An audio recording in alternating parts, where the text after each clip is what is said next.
California Governor Gavin Newsom.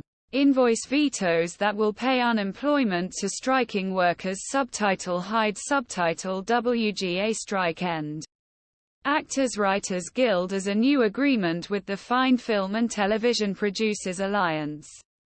California Governor on Saturday. Gavin Newsom vetoed an invoice to workers this year, which would disappoint labor trade unions that support bill among high-profile working stops in state this year.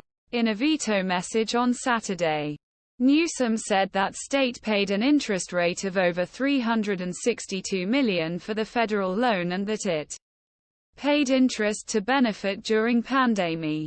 And in September, an additional interest of $302 million was made. Now is not time to increase costs or reveal this big debt, Newsom said in a statement.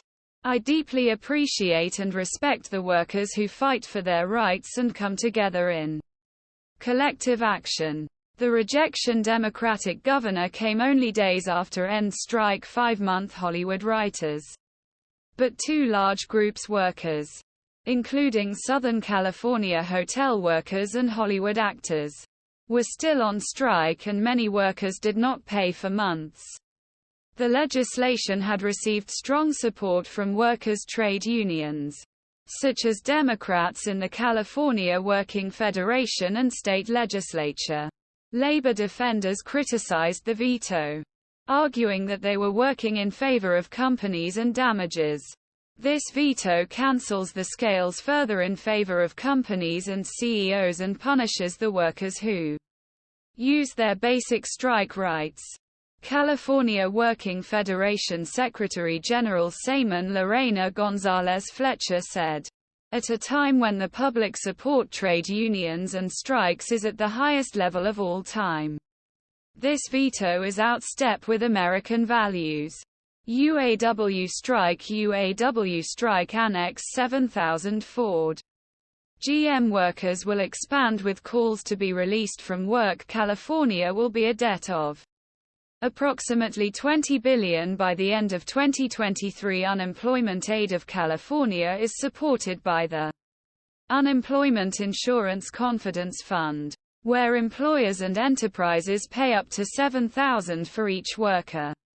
This figure is the lowest permitted by federal laws and has not changed since 1984. After money of trust fund was exhausted, state had to borrow from federal government. The federal loan was used to pay unemployment during pandemic after many businesses were closed as part of social deviation measures. Currently, the state's Unemployment Insurance Confidence Fund is already more than $18 billion. The bill was proposed August. Workers in various industries were striking California as an attempt to support workers' trade unions by Democratic state deputies. However, the expansion of what is appropriate for benefit the state's federal unemployment insurance debt and employers can increase taxes, he said. Moreover, why not the Hollywood strikes end even after screenwriting writers and studios arrive? The legislation would allow them strike for at least 2 weeks to receive unemployment aids such as checks up $450 a week. Generall.